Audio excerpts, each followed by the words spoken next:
IVM.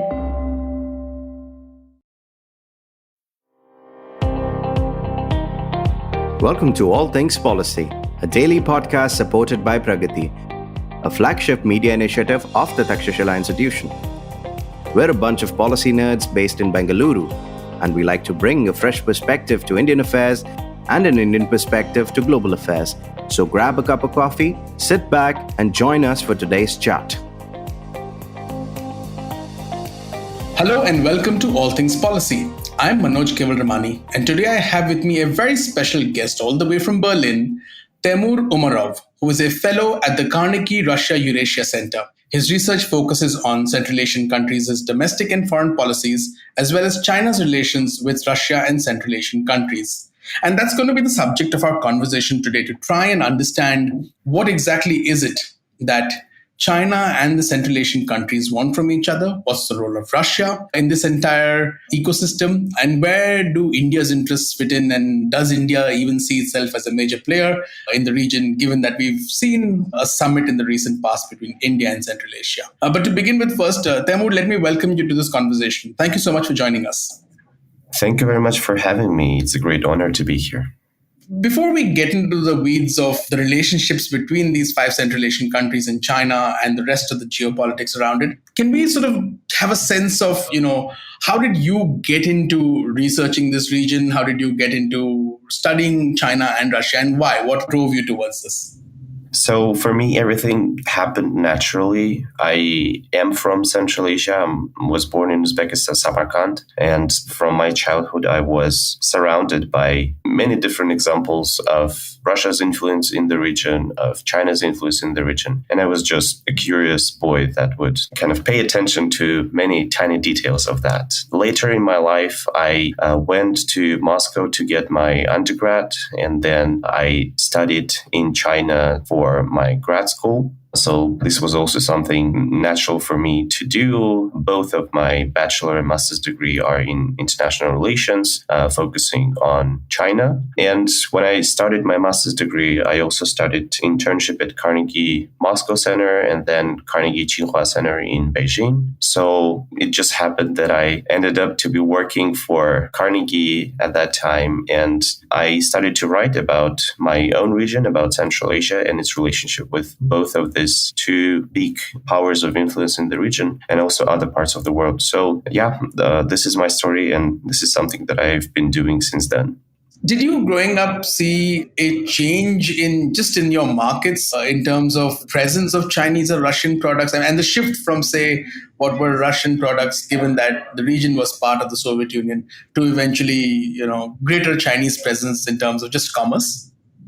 Yes, actually, as someone who was born in a post-Soviet country, you would be surrounded with many examples of Soviet heritage and of Russian presence in your country. You would go to any shop and you will see a lot of products from Russia. But I would say with years, the examples of China's presence in the region started to grow. We started to see, for example, Chinese-sponsored infrastructure projects here and there in the region. Different roads, for example, that we drew were also sponsored by Chinese investors, and you had special signs that were saying that this road is existing thanks to, China's construction company, something like that. In the shop, of course, as a kid who was playing a lot of toys, those toys were mostly made in China. And even on the cultural service, you would see that, for example, in Uzbekistan, while I was growing up, we had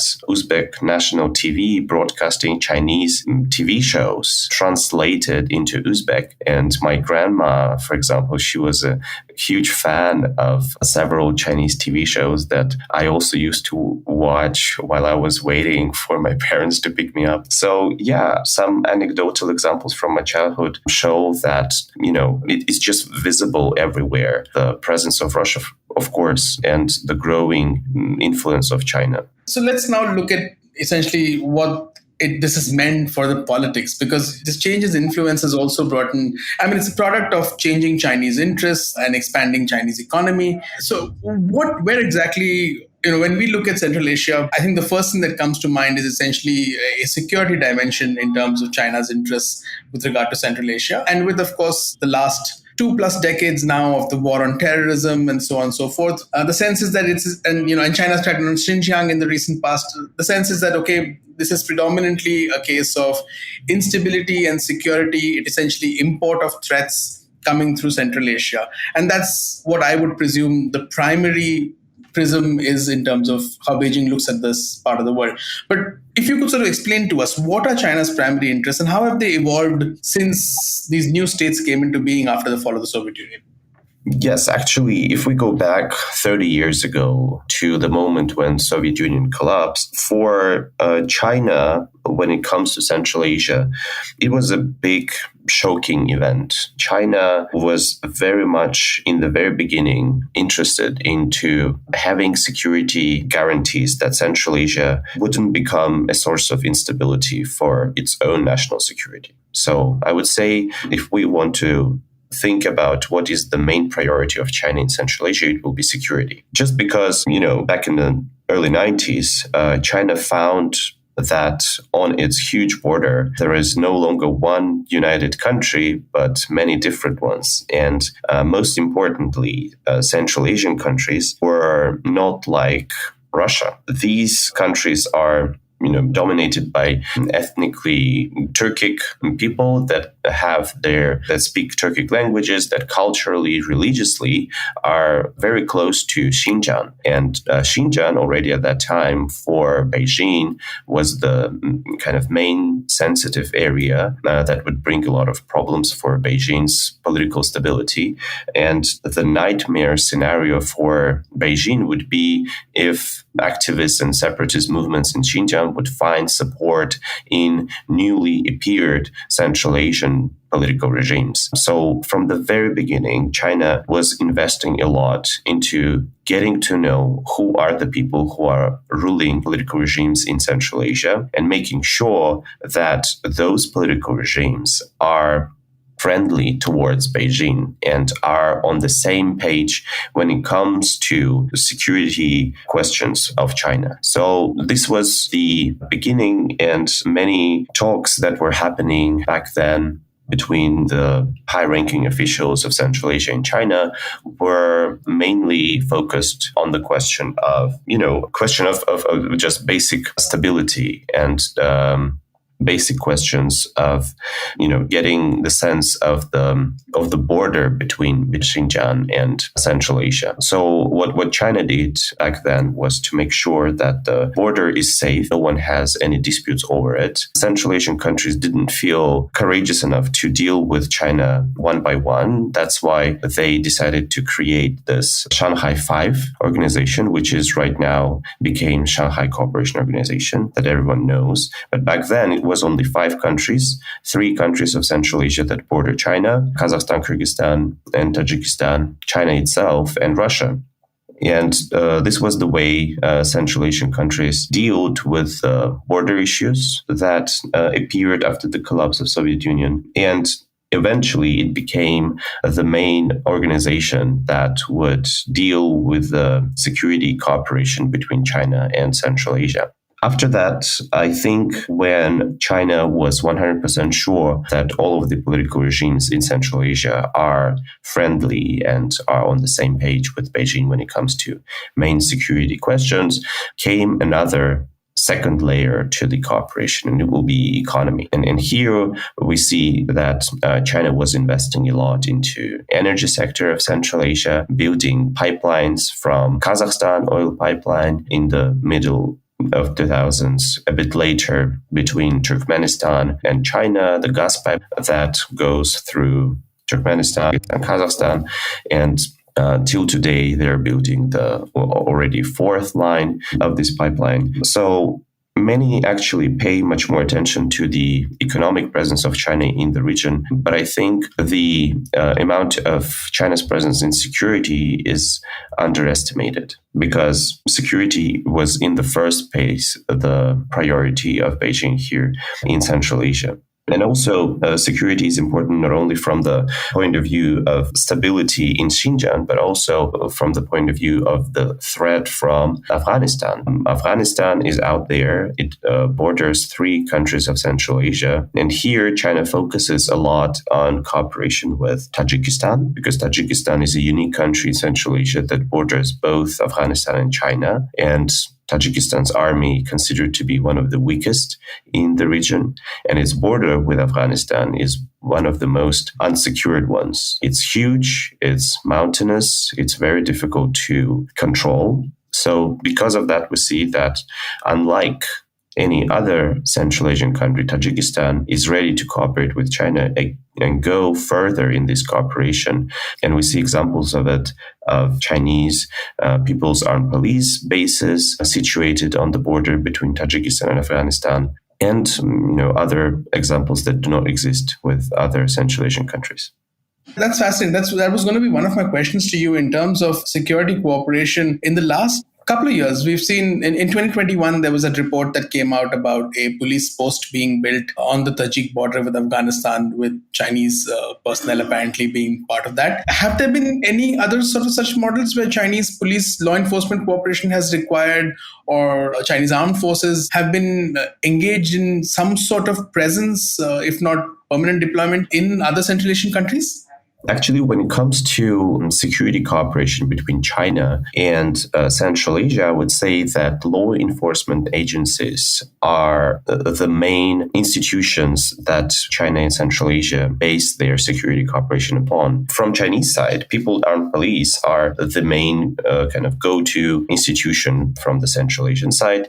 We also have different alternatives of the law enforcement agencies that cooperate a lot with each other. So back before the pandemic in 2019, China had bilateral military exercises between People's Armed Police and the analogs of People's Armed Police in Central Asia with all 5 Central Asian countries. And this was something that never happened before and actually after, because after the pandemic, this partnership was put on pause. But I'm sure in the nearest future, we will see the resume of these kinds of cooperation. We also observe that on the level of military between the PLA and armies of Central Asian countries also exists cooperation, but it mostly happens under the Shanghai Cooperation Organization umbrella. And another way of cooperation between military agencies would be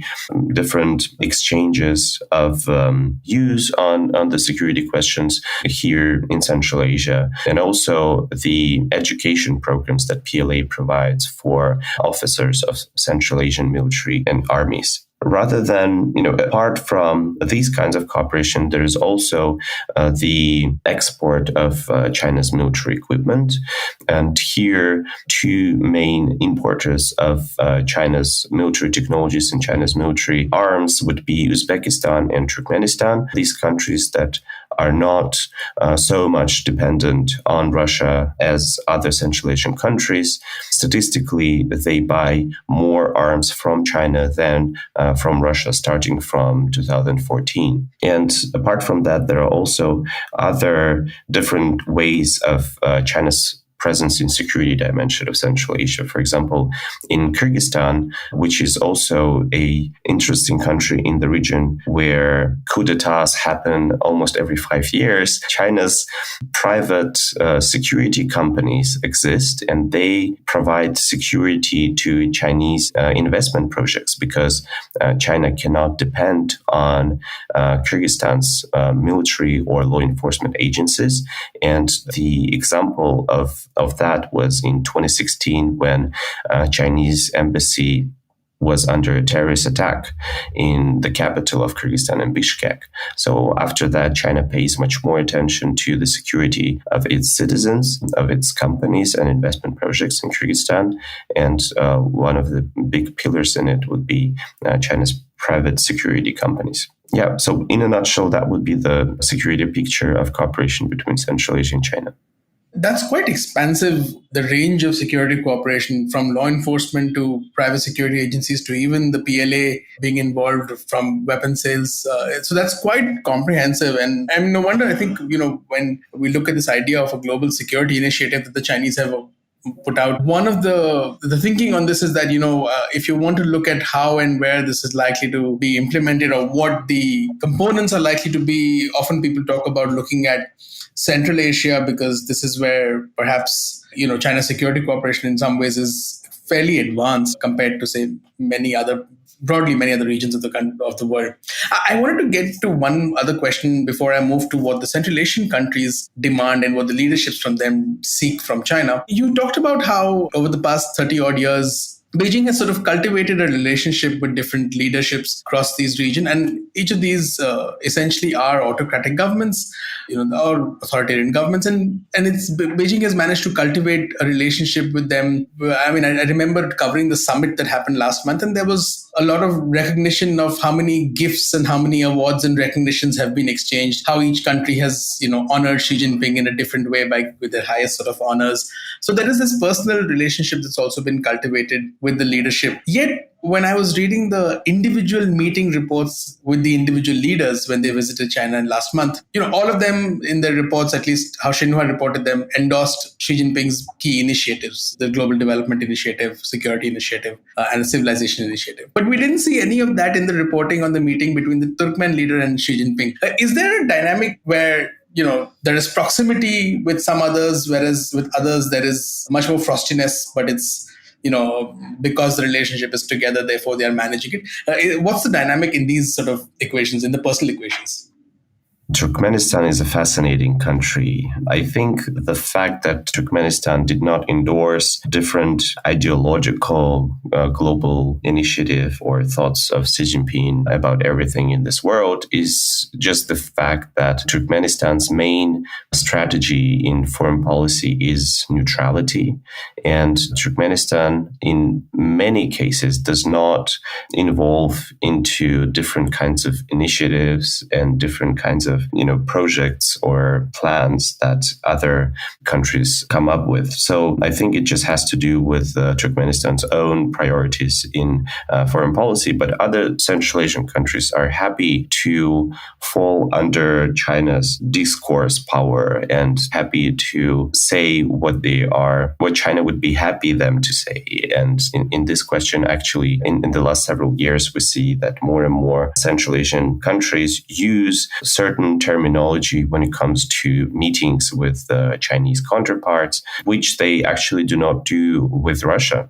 And it tells a lot about what China cares in its relationship with Central Asia and what China wants Central Asian countries to say, and how Central Asian countries see this as a very important thing from China, and they provide it for China, so that Xi Jinping himself maybe will be happy that they are using the specific terminology that Xi Jinping thinks is something very important.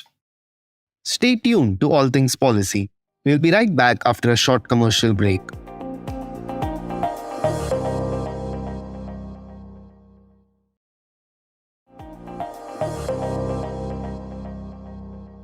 So that makes sense, right? So they are willing to go along, most of them, except for Turkmenistan, are willing to go along because they also believe that they can.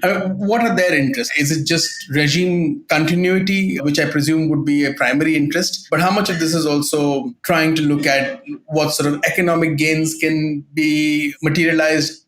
Also, is sort of balancing with Russian influence something that they see as viable? And if you're looking at balancing, why not involve other actors also? Why just China from the perspective of leaders in the Central Asian countries? So for example, the United States, India would be an actor. Why not sort of expand your pool of actors that you can balance with as opposed to just China? Or is there sort of an understanding that, okay, there's some sort of, often you hear about this sort of imagined compact between Russia and China, where Russia does security and China does economics in Central Asia. How do the leaders in the Central Asian countries view this? I actually think this is a combination of many different reasons for why they use Chinese terminology. Of course, it's first of all regime continuity. They want to have China China on their side when it comes to their own political stability. It also connected to the economic gains that they potentially can rely on when it comes to investments from China or involvement into trade, or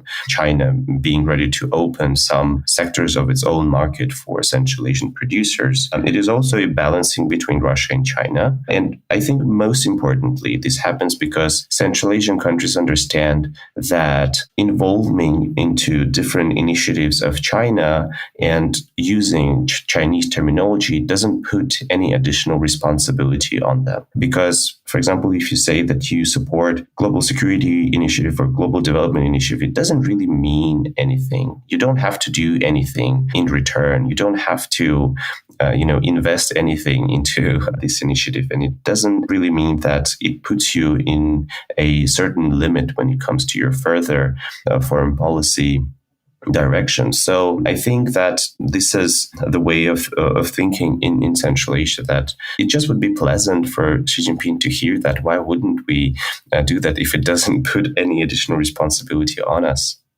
But does that have an adverse impact, say, when it comes to how other players may be looking at policies of Central Asian countries, right? So when the Russians hear that echoing of Xi Jinping's favored terminology, when the Americans hear that, or is the concern that that's fine, you can balance them and you can show that this is essentially just rhetoric, so it's perfectly fine.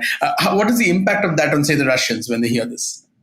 I think when it comes to the US is concerned when they hear that, but it's not the case for Russia. Russia itself, in the last meeting between Xi Jinping and Vladimir Putin, in the joint statement, Russian part also signed under many, this Chinese terminology cliches that were basically put into the joint statement from Chinese side. And Russia is also okay with that. Russia tries to create its own foreign policy terminology, which is not so much indoctrinated, and it doesn't look as a big strategy, because, in China, you are, of course, you know much better than me, but when you see those, GSI and GDIs and everything, different kinds of initiatives and Xi Jinping thoughts, it looks like something that is already been, very well thought out or having some kind of sense, right? But what Russia is trying to do is to create very quickly something that it can put together with Chinese terminology and would also look like it is a grand strategy of Russia's foreign policy, but in reality, it is not. So I would say that Russia itself is okay with Central Asian countries being actively using China's discourse in many different dimensions, because Russia knows that in the end of the day, it has the political influence in Central Asia that no other country around this world has. Russia and Vladimir Putin himself has much bigger influence and much bigger access to what is going on in Central Asia domestically. And this is not something that anyone can be, rival at until we have those political regimes in Central Asia that are basically, Soviet people still running the regimes in Central Asia. And also we have Vladimir Putin, who is himself a Soviet person. Yeah, that's fascinating. There was also this interesting dynamic, and you wrote about this in a piece that you wrote recently on the Russian invitation to leaders from Central Asia in early May. And you wrote about how this was a rushed invitation. So it was quite fascinating to see that all of them went to Russia just before they were supposed to also go to China for the summit on I think May 18th, right? The summit between China and Central Asian 5 countries. Was that sort of like a power play by the Russian side? Yeah, it's an interesting way to put it. When you put it in context with summit in Xi'an, it looks like Vladimir Putin felt insecure that they are going together to China and they're not coming to May 9th military parade in Moscow. But I wouldn't put it like that. I don't think that for Vladimir Putin, the summit in Xi'an would mean that Central Asia is alienating from Russia and leaning more closely towards China. I think for Putin, the much bigger importance was that he wouldn't look as a toxic politician, as someone who is isolated. And for that, he needed all 5 Central Asian leaders being around him when he was talking about Nazism and talking about the war in Ukraine, etc. And most importantly, I think Vladimir Putin was even afraid that something might happen on the parade itself. And he needed this, biological shield that would provide him a security guarantee something might happen on the military parade. Because several days before the May 9th, we saw the military drones attacking the Kremlin. And it was, of course, a huge shock for the whole political establishment in Russia. So I think that the biggest, security concerns and interest of Russia are in Russia, not somewhere else. All right, I have 2 last questions for you. One is, and I presume this one you've been asked a million times, particularly in the last year and a bit, ever since the war in Ukraine started. How do you see the China-Russia relationship? Is it a marriage of convenience? Is it, something deeper? Is it an alignment? How do you see that relationship?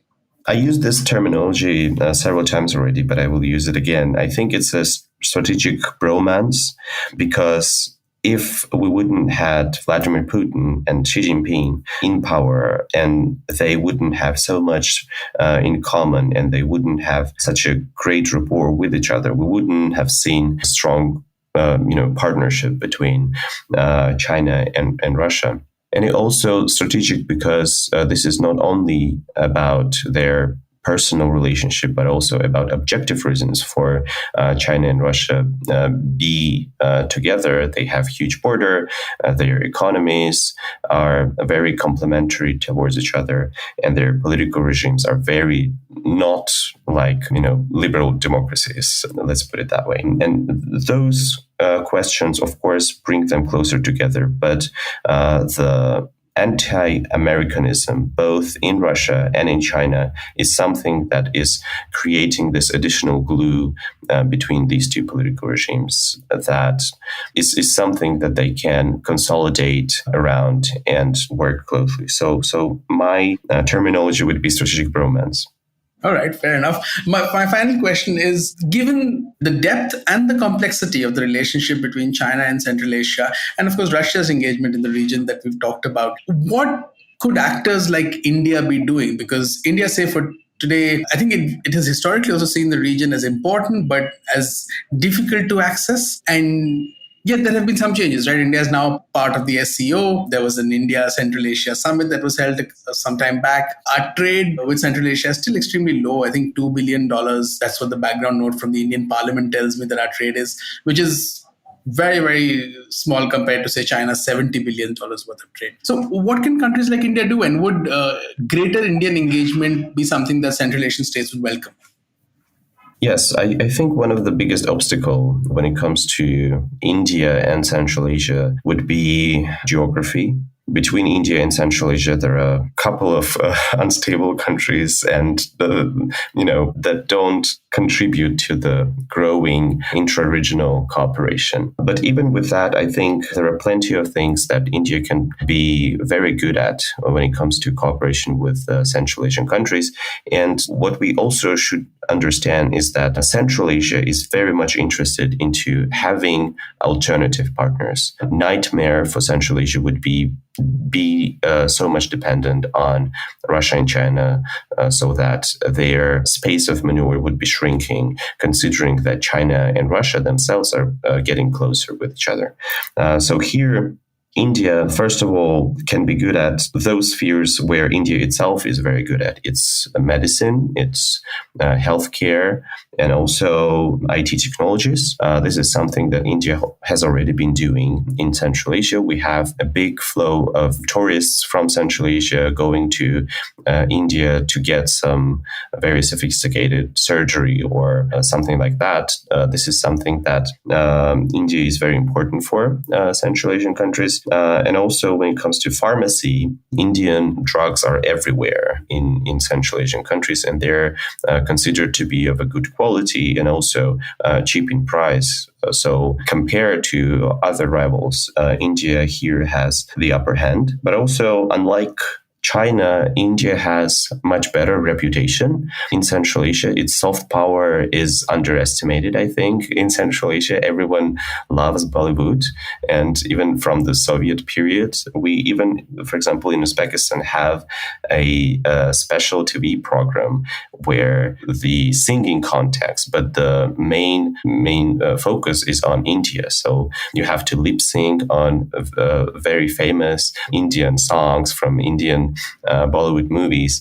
And this is something that everyone loves to watch. So I think there are plenty of spheres where India can be more active in Central Asia, but also not have this pushback from the society that China, for example, has.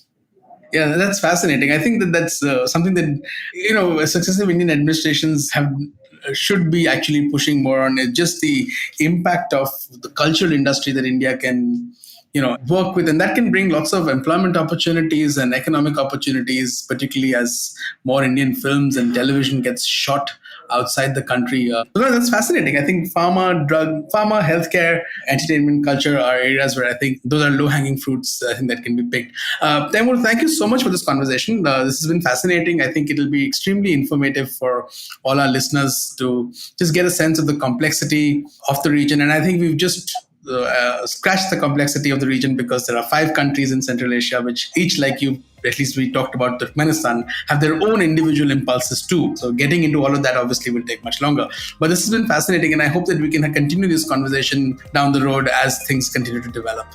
Thank you very much once again for having me, and it was a great discussion. Thank you.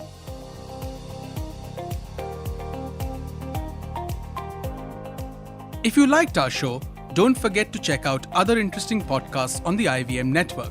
You can tune into them on the IVM Podcast app, ivmpodcast.com, or wherever you listen to your podcasts. You can also follow IVM on social media. The handle is @IVM Podcasts on Twitter, Facebook, and Instagram.